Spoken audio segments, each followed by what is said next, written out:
I will be reading Wallace Stevens' The Planet on the Table. Ariel was glad he had written his poems. They were of a remembered time, or of something seen that he liked. Other makings of the sun were waste and welter, and the ripe shrub withered. His self and the sun were one, and his poems, although makings of his self, were no less makings of the sun. It was not important that they survive. What mattered was that they should bear some lineament or character, some affluence, if only half perceived, in the poverty of their words, of the planet of which they were part.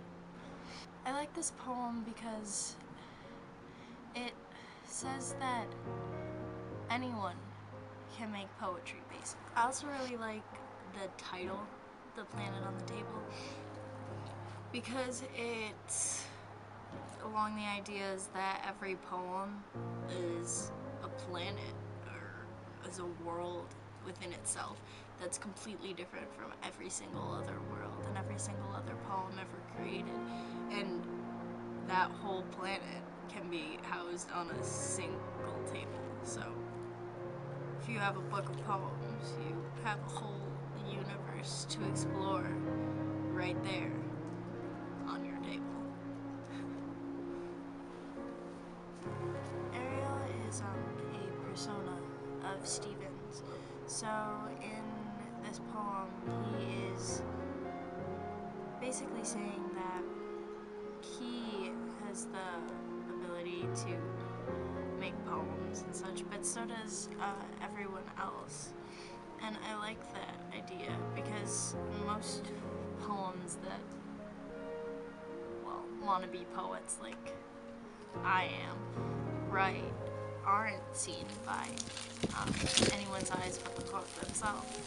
So it's nice to think that, you know, such a great poet as Stevens recognizes the fact that great works go unseen. He says it's not important that they survive. What mattered was they should bear some lineament or character of the planet which they are part.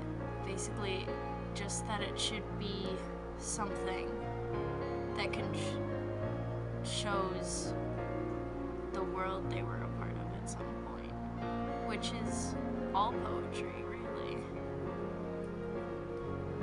Poetry is just an extension of how we perceive the natural world, and it's just showing that perception through words in a set form.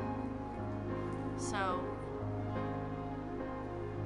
and basically poetry is nature, and all nature is poetry. So comparing the sun to oneself is,